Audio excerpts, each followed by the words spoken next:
नमस्कार दोस्तों, प्रोग्रेस लो में आपका स्वागत है। हम वर्ल्ड की बेहतरीन और बेस्ट सेलर बुक की समरी करते हैं, जिससे आपको उस बुक के बारे में जानकारी मिले और हमारे साथ आप भी अपनी लाइफ में सक्सेसफुल हो सके, अपने लक्ष्य तक पहुंच सके। दोस्तों, आप जो चाहो वो पा सकते हो। हाँ, ये सही है, आप जो चाहो वो पा सकते हो। आज हम वैसे ही एक सीक्रेट के बारे में बात करने वाले हैं, जिसके बारे में जान के हम अपने लक्ष्य तक पहुँच सकते हैं। तो चलिए शुरू करते हैं। The secret. Rhonda Byrne, author of the secret, का जीवन अप्स एंड डाउन से गुजर रहा था। उनके पिता की डेथ के कुछ समय के बाद रोंडा का बिजनेस कुछ खास नहीं हो रहा था। उनके जीवन के इस बुरे दौर में रोंडा की बेटी ने उन्हें वेलेस वकल्स की book the science of getting rich की एक कॉपी दी। रोंडा ने इसे पढ़ा, पर इस बुक के आइडियाज रोंडा के विश्वास के विपरीत थे। फिर भी इस बुक से उन पर इतना गहरा इम्पैक्ट हुआ कि वो अपने माइंड से इस थॉट्स को सोचना बंद ही नहीं कर पा रही थी, और उन्होंने इस बुक के आइडियाज़ को अपनी लाइफ में अप्लाई किए। उन्हें फाइनेंशियल और मेंटली इसका बहुत ही बड़ा बेनिफिट हुआ।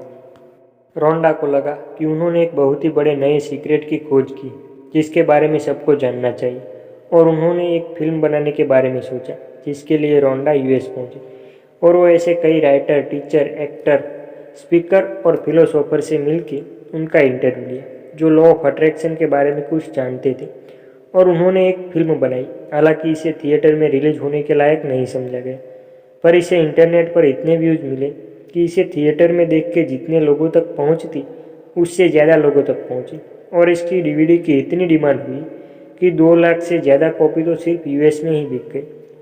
रोंडा को लगा कि इस सीक्रेट को और ज़्यादा लोगों तक पहुंचाना चाहिए, इसलिए उन्होंने ये बुक लिखी, जिसका नाम भी सीक्रेट ही रखा। जिस सीक्रेट को ऑथर ने महसूस किया था वो लॉ ऑफ अट्रैक्शन था। ये लॉ कहता है कि जो भी आप सोचते हैं या जिस भी थॉट के ऊपर आप अपना फोकस डालते हैं, वो आपकी लाइफ में हो जाता है। दोस्तों, ये बुक 20वीं सदी में सामने आई है, पर ये सीक्रेट बहुत ही पुराना है। यानी लॉ ऑफ अट्रैक्शन इंसानों की उत्पत्ति से ही ब्रह्मांड में मौजूद है। रोंडा बर्न ने नए सीक्रेट के बारे में हमें नहीं बताया, पर उन्होंने इस सीक्रेट को, इस लॉ को हम सबके सामने, इसे हम समझ सके उस तरीके से रखा है, और इसे इतने सारे लोगों तक पहुंचाना काबिल तारीफ है। लोगों को ये पसंद भी आया, और अपनी लाइफ में इसे कई लोगों ने अप्लाई भी किया। जो भी लोग सक्सेसफुल हुए हैं, उनकी लाइफ में कहीं ना कहीं इस रूल का बहुत ही बड़ा इम्पैक्ट है। हर धर्म में इस रूल के बारे में बताया गया है। वेद और पुराण में भी इस रूल से मिलते जुलते रूल के बारे में बात की गई।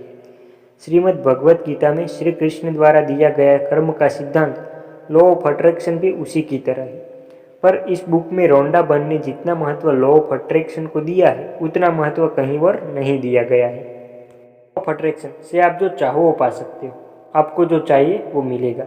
ये रूल हम सबकी लाइफ में वैसे ही वर्क करता है, चाहे हम इसके बारे में जानते हैं या नहीं। अगर हम इस रूल के बारे में नहीं भी जानते हो, तब भी ये रूल हमारी लाइफ में वर्क करता है। ऐसा नहीं होता है कि जो इसके बारे में नहीं जानता उनके लिए वर्क नहीं करता। अगर हम इसके बारे में जानते हैं तो इसका ज़्यादा से ज़्यादा बेनिफिट ले सकते हैं। कई चीज़ों के बारे में जानते हैं जिसे हमने कभी देखा ही नहीं है, पर वो इस ब्रह्मांड में मौजूद है।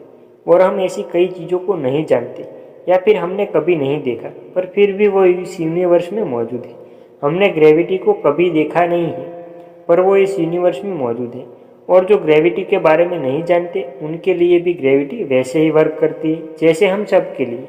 ये रूल भी कुछ वैसा ही है। देखते हैं लॉ ऑफ अट्रैक्शन को।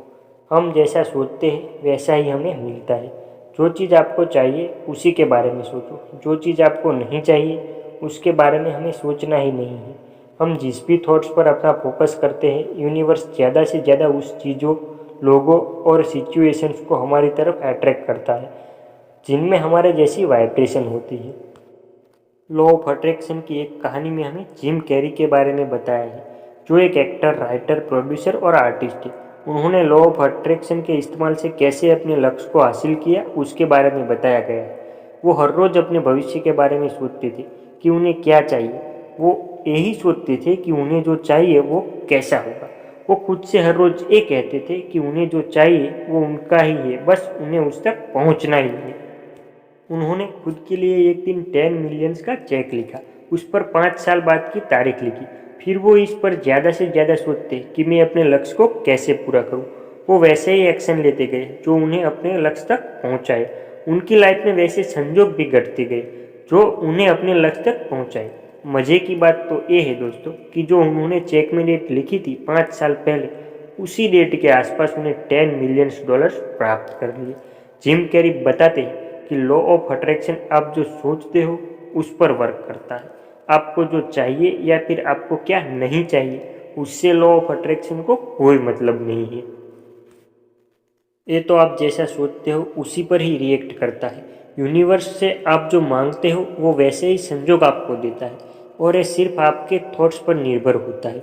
यूनिवर्स आपको क्या चाहिए और आपको क्या नहीं चाहिए उसके बजाय आपके थॉट्स क्या है उस पर फोकस करता है। इसलिए आपको जो चाहिए उसके बारे में सोचो और उसी पर अपना फोकस करो। हमें जो नहीं चाहिए उसके बारे में सोचना ही नहीं है। और अच्छी तरह समझते हैं जो आपके साथ कई बार हुआ है। आपको कहीं जल्दी पहुंचना है पर आपको लगता है कि आप नहीं पहुंच पाएंगे, आप लेट हो जाएंगे और आप अपना फोकस उस पर रखते हो कि आपको लेट नहीं होना, पर आप लेट ही होते हैं क्योंकि आपका फोकस वहां जल्दी पहुंचने पर नहीं पर लेट नहीं पहुंचने पर था। इसकी जगह हमें अपना फोकस जल्दी कैसे पहुंचे इस थॉट्स पर फोकस करना होगा, क्योंकि आप जितना अपने आप को पॉजिटिव रखोगे यूनिवर्स उसी चीज़ों और घटनाओं को आपसे रूबरू करवाएगी जो आपके थॉट्स के अनुरूप होगी। यानी कि आपके अंदर से पॉजिटिव एनर्जी निकलेगी तो यूनिवर्स आपको उन्हीं व्यक्ति, चीज़ों और घटनाएं हमारे तक पहुंचाएगी जिसमें पॉजिटिव एनर्जी हो और उससे आपको जो चाहिए वो मिलेगा। और अगर आपके अंदर से नेगेटिव एनर्जी निकलेगी तो यूनिवर्स आपको उन्हीं व्यक्ति, चीज़ों और घटनाएं हमारे तक पहुंचाएगी जिसमें नेगेटिव एनर्जी हो। और फिर जब हमारी नेगेटिव एनर्जी और यूनिवर्स की नेगेटिव एनर्जी मिलके हमारे साथ नेगेटिव ही होगा, यानी कि हमें जो नहीं चाहिए वही होगा। तो दोस्तों, हमें रोंडा बर्न की सीक्रेट से सबसे पहली बात सीखने मिली है वो है कि हमें अपने आप पर यकीन रखना है और पॉजिटिव ही सोचना है। यानी कि हमें जो चाहिए उस पर अपना 100% देना है। जो नहीं चाहिए उसके बारे में सोचना भी नहीं है। जो हमें नहीं चाहिए उसके बारे में सोच के हम अपना टाइम क्यों बर्बाद करें, जबकि हम उस टाइम का इस्तेमाल करके हमें जो चाहिए उस पर एक्शन ले सकते हैं। दोस्तों, हमारे साथ जुड़े रहिए। हम सीक्रेट के अगले पार्ट में लॉ ऑफ अट्रैक्शन और इस बुक के महत्वपूर्ण लॉ के बारे में जानेंगे। Have a good day friends.